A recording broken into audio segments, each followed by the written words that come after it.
ini kami kembali bersyukur kepada Tuhan atas kasih Tuhan yang luar biasa dalam hidup kami.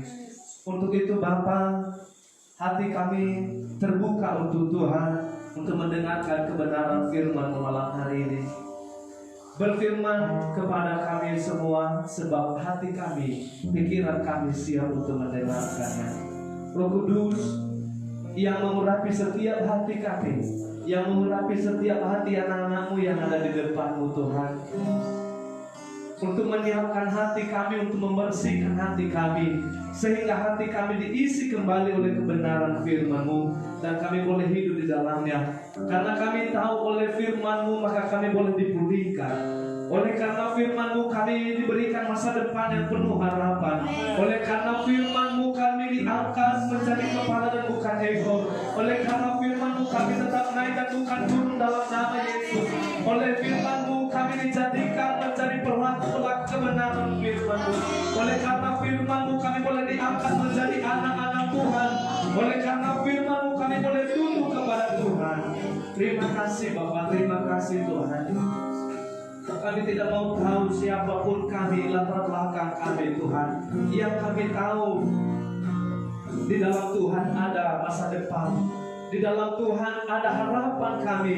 Di dalam Tuhan kami boleh beriman kepada Tuhan. Untuk itu malam hari ini, sampaikan apa yang Kau sampaikan kepada kami lewat hamba-Mu Tuhan, sehingga kami boleh dipulihkan. Di dalam nama Yesus kami berdoa dan mengucap syukur. Sama-sama kita katakan amin. Berikan tepuk tangan yang meriah buat Tuhan. Sama-sama bilang Yesus dahsyat. Sama-sama bilang Yesus luar biasa. Seperti biasa, jangan ikutin. Kalau saya bilang nanti apa ya? Kalau saya bilang nanti Tuhan Yesus, semua bilang haleluya. Tuhan Yesus, haleluya. Kalau saya bilang Elim sejahtera, semua bilang diberkati. Elim sejahtera diberkati. Siapa yang percaya kalau Elim sejahtera diberkati oleh Tuhan? Berikan tepuk tangan bagi Tuhan. Kalau saya bilang nanti dosa, semua bilang no. Dosa, dosa. Kalau saya bilang orang percaya, semua bilang penuh kuasa. Orang percaya penuh kuasa.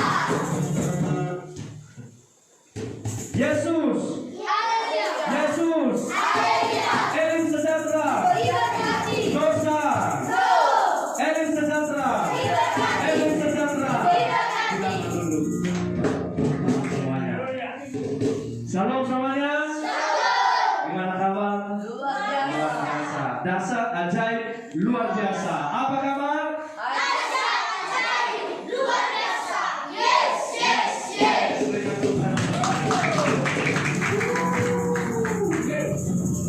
Haleluya. Malam hari ini saya berbicara tentang pengakuan. Apa? Pengakuan. Pengakuan akan dosa. Pengakuan akan dosa. Sebelum kita membaca Alkitab kita, saya bercerita kepada adik-adik semuanya. Cerita ini berbicara tentang dua anak yang sedang sekolah di tempat yang paling jauh dari kampungnya, teman-teman semuanya. Jadi ada dua orang bersaudara, ada abang dan ada adik, dua-duanya laki-laki. Setelah itu mereka sekolah di Medan. Kampungnya itu dari Siborong-borong. Tentu kalau kampungnya dari Siborong-borong, berarti orang Batak.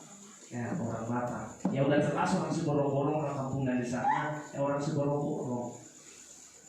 Setelah itu, orang tua menyekolahkan mereka di kota Medan. Mereka berangkat dari rumah. Sekolah mereka ini, mereka masih SMP. Mereka sekolah sampai mereka mendapat juara yang baik, mereka mendapat ranking yang luar biasa. Setelah itu tiba waktunya libur, mereka pulang kampung. Waktu mereka pulang kampung, mereka ke tempat opungnya. Lalu setelah mereka ke tempat opungnya ini, baru dibilangnya, opung, saya mau belajar main katapel. Itu yang ngomong adiknya, bukan abangnya. Lalu setelah itu opungnya bilang, ya udah belakang rumah aja main. Lalu setelah belajar di belakang rumah main ketapel, apa-apa ditembaknya, tiba-tiba lewat bebek neneknya. Kebetulan neneknya ini dia memelihara bebek, teman-teman semuanya, adik-adik semuanya. Lalu setelah itu tiba-tiba lewat bebek nenek ini, opung ini. Lalu setelah itu dia tembak, kena kepala bebek. Setelah kena kepala bebek, mati coba bebek. Mati bebeknya, mati. Setelah mati, lalu disembunyikannya. Dia ketakutan sama neneknya. Aduh, jangan-jangan nanti opung marah ini sama saya, katanya. Disembunyikannya, dikuburkannya di dalam tanah, dikasih lagi lumpur di atasnya supaya tidak ketahuannya kalau sudah ditembaknya kepala bebek neneknya. Lalu setelah itu, abangnya sudah melihat kalau dia sudah nembak kepala bebek neneknya. Lalu setelah itu datang abang dan bilangnya, kamu ketahuan. Kamu sudah menembak kepala bebek nenek, katanya. Kamu sudah tembak kepala bebek opung, katanya. Saya kasih tahu nanti sama opung. Jangan bang, jangan kasih tahu aku, katanya. Ada syarat kalau kau tidak mau saya kasih tahu, ada syaratnya. Syaratnya apa? Apapun yang saya bilang kamu harus nurut.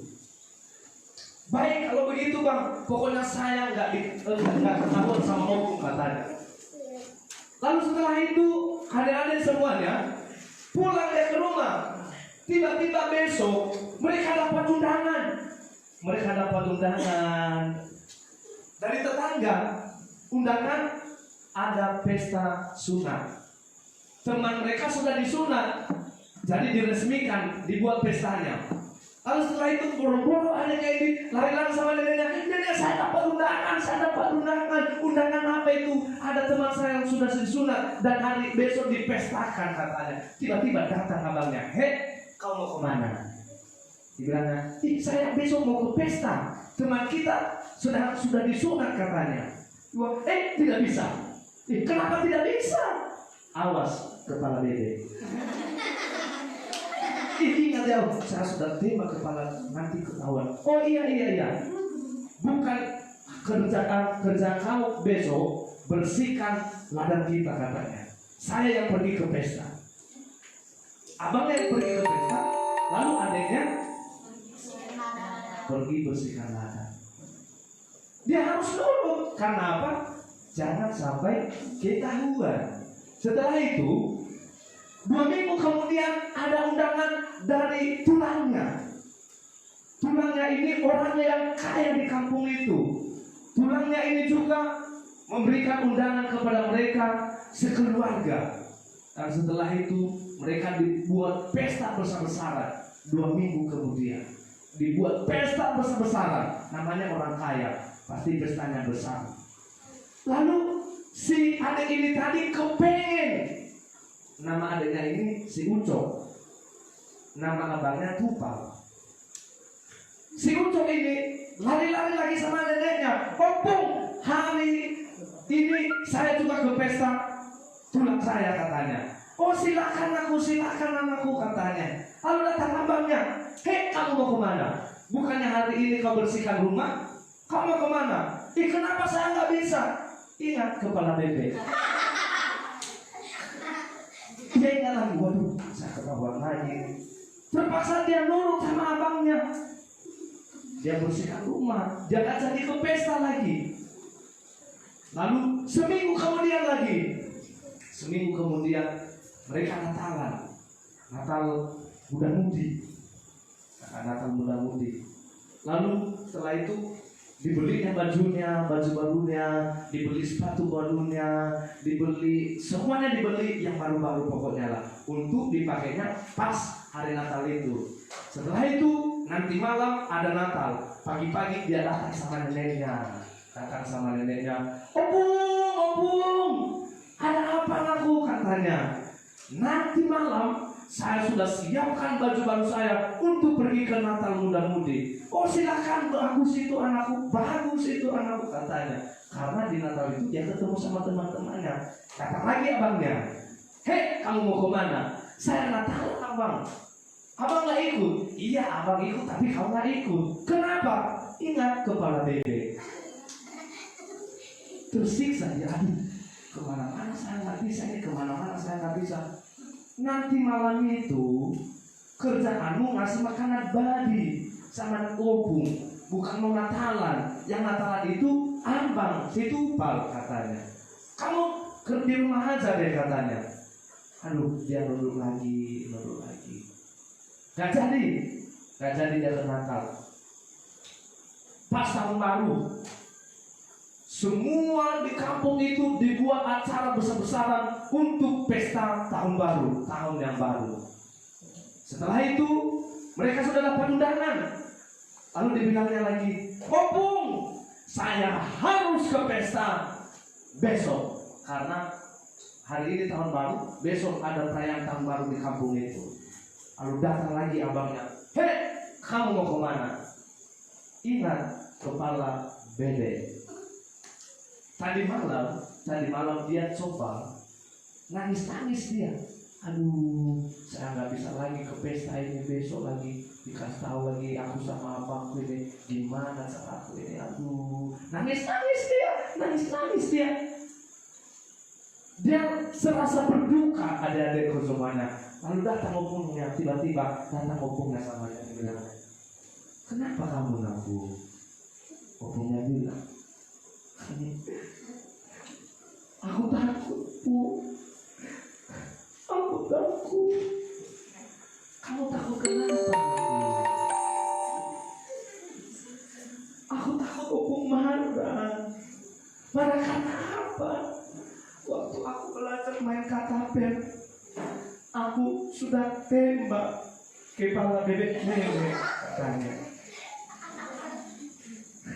Ketawa neneknya, opungnya ketawa, bilangnya, aduh anakku, sebenarnya aku udah lihat kau di jendela pas kau tembak kepala bebek nenek katanya. Cuman nenek nunggu pengakuan kau katanya. Kapan cucuku ini mengaku kalau dia sudah tembak kepala bebek nenek katanya. Oh iya opung, jadi opung gak marah. Iya opung gak marah.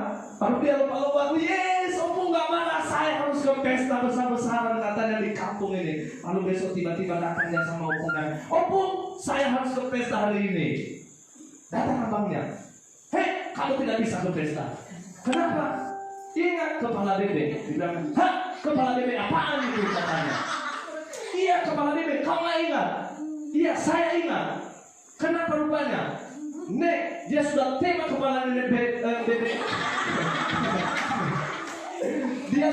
Dia sudah tembak kepala bebek nenek katanya. Dibilangnya, nenek bilang, iya saya juga tahu kalau sudah ditembaknya. Terus sama kau apa masalahnya katanya. Tapi apa nenek sudah tahu, apa nenek gak marah sama dia? Iya nenek tidak marah sama dia. Pokoknya dia harus ke pesta hari ini. Semakin dia ngasih tahu sama opungnya, semakin opungnya marah sama dia. Akhirnya dia pingsan jatuh. Karena apa? Karena makin keras neneknya, makin dimarahin neneknya dia. Si Tupal tadi, si abangan tadi. Setelah itu besoknya si Ucok siap-siap pakai baju baru, pakai sepatu baru, pakai gigi baru, pakai hidung baru. Yang tadinya cuma 2 hidungnya ini tinggal 1 baru. Lalu setelah itu dia ke pesta besar-besaran, dia diminta untuk nyanyi di situ, nyanyi dia di situ. Wah, luar biasa. Artinya apa? Terkadang iblis menyiksa kita supaya kita tidak mau mengaku dosa kita sama Tuhan. Sebenarnya Tuhan kadang-kadang tahu kalau kita sudah berdosa. Nanti ditanya, siapa yang ngambil ini? Sering kehilangan. Siapa yang pernah kehilangan di sini? Siapa yang ngambil ini? Oh bukan aku. Bukan aku katanya. Ya kan? Terus siapa? Padahal Tuhan tahu kalau kita yang ngambilnya. Tuhan tahu kalau kita salah, tapi kita gak mau ngaku. Siapa yang gangguin dia tadi? Oh, bukan aku. Ini tugas siapa tadi? Bukan tugasku. Ini kerjaan siapa tadi? Itu bukan kerjaanku. Tapi Tuhan tahu. Mungkin manusia tidak melihat kita. Mungkin bapak mama tidak melihat kita. Tante nggak melihat kita. Kakak leader nggak melihat kita. Tapi Tuhan tahu. Kalau kita sedang mencuri, Tuhan sedang memperhatikan kita. Sedang apa dia? Setan terus menyiksa kita. Dan lama-lama terus kita berbohong, kita nggak mau mengaku, kita nggak mau jujur sama Tuhan. Lama-lama kita tersiksa sendiri sampai besar terbawa-bawalah kalau kita tukang tipu. Karena dari kecil teraja-raja sampai besar maka tertawa. Jadi kalau mulai dari kecil kita mulai berbohong, kita nggak mau jujur, kita nggak mau ngaku, maka sampai besar pun kita nggak pernah ngaku. Maka harapan kita pun untuk kedepannya tidak ada. Padahal kunci kesuksesan katanya adalah kejujuran. Amin. Siapa yang mau sukses? Kuncinya jujur. Amin. Taruh tangan kanan di dada, bilang saya harus jujur. Saya apapun kesalahan saya harus berani mengaku. Kunci kesuksesan adalah ada pengakuan. Apa yang kita temukan, ini punya siapa? Ini disembunyiin dulu. Disembunyiin dulu, nanti kalau ada yang punya, kalau nggak ada. Ya kan? Dan itu sering juga terjadi di asrama kami.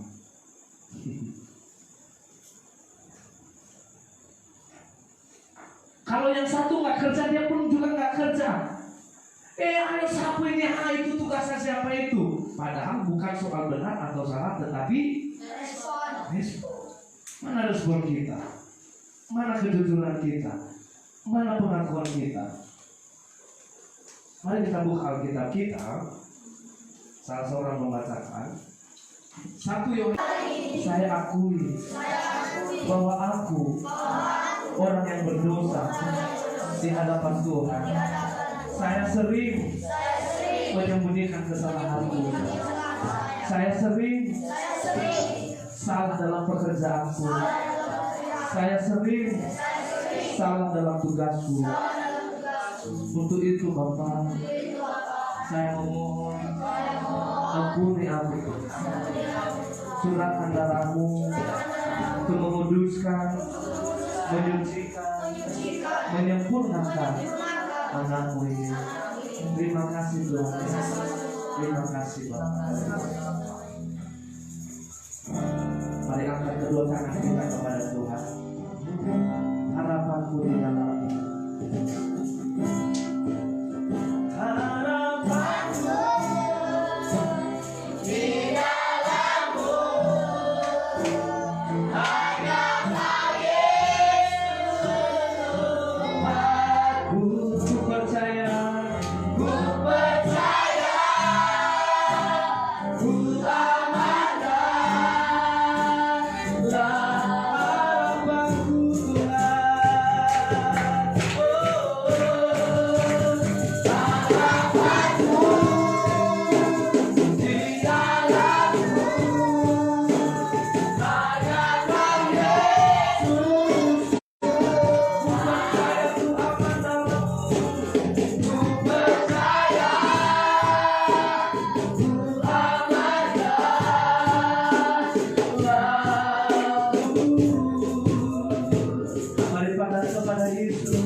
Tuhan sudah menguduskan kita dengan darah-Nya.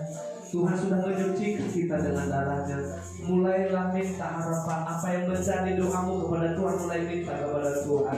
Angkat tangan kepada Tuhan dan beriman bahwa ada Tuhan di tengah-tengah kita. Dia mendengarkan apa yang menjadi seruan kita. Dia mendengarkan apa yang menjadi pergumulan kita. Dia mendengarkan apa yang menjadi doa kita. Apa yang kita sampaikan kepada Tuhan. Sampaikan kepada Tuhan apa yang menjadi permohonanmu. Doakan orang tuamu, doakan saudara-saudaramu apa yang menjadi harapan untuk kedepannya. Doakan, mulai berdoa di hadapan Tuhan. Mulai doakan, mulai berdoa di hadapan Tuhan. Haleluya, haleluya.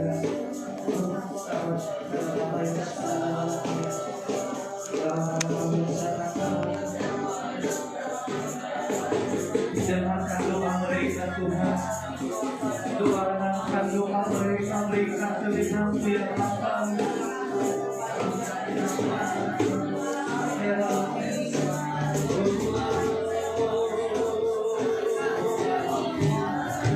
Doakan masa depanmu, doakan sekolahmu. Jalan Roh Kudus yang memberikan kekuatan bagi engkau kalian.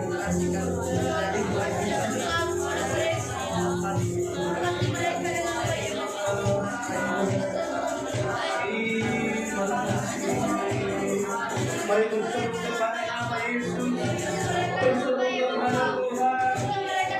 Dia sumber kekuatan, sumber pertolongan kita. Dia yang menjadi jawaban bagi setiap seruan kita. Apapun yang menjadi pergumulan kita, apapun yang menjadi harapan kita bagi Tuhan, tidak ada yang mustahil. Orang-orang akan melihat kita hanya orang biasa-biasa hari ini, tetapi kalau kejujuran karena pengakuan kita di hadapan Tuhan, kita diangkat oleh Tuhan, kita meraih masa depan yang penuh harapan.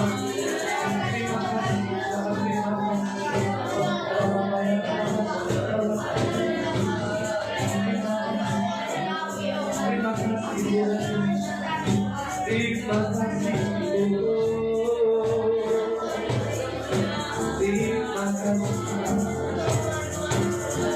Tuhan tidak pernah melihat engkau berasal dari keluar sana. Mungkin engkau berkata, bagaimana saya bisa sukses sementara saya tidak ada orang tua? Bagaimana saya bisa sukses sementara orang tua saya hancur-hancuran, berpisah dengan mama saya, berpisah dengan bapak saya? Jangan pernah engkau berkata, saya berasal dari keluarga yang miskin, saya berasal dari keluarga yang sederhana. Tetapi yang engkau lihat bahwa kasih setia Tuhan tidak pernah berubah dulu, sekarang dan sampai selama-lamanya. Dia sanggup memberikan masa depan kepada kita. Dia sanggup memberikan apa yang kita cita-citakan. Teman-teman semuanya, haleluya. Mari sama-sama angkat tangan bagi Tuhan kita. Hanya Kau yang menjadi tempat jawaban. Hanya Kau tempatku berharap. Berjalan bersamamu, ku takkan goyah. Sepakat kasih-Mu.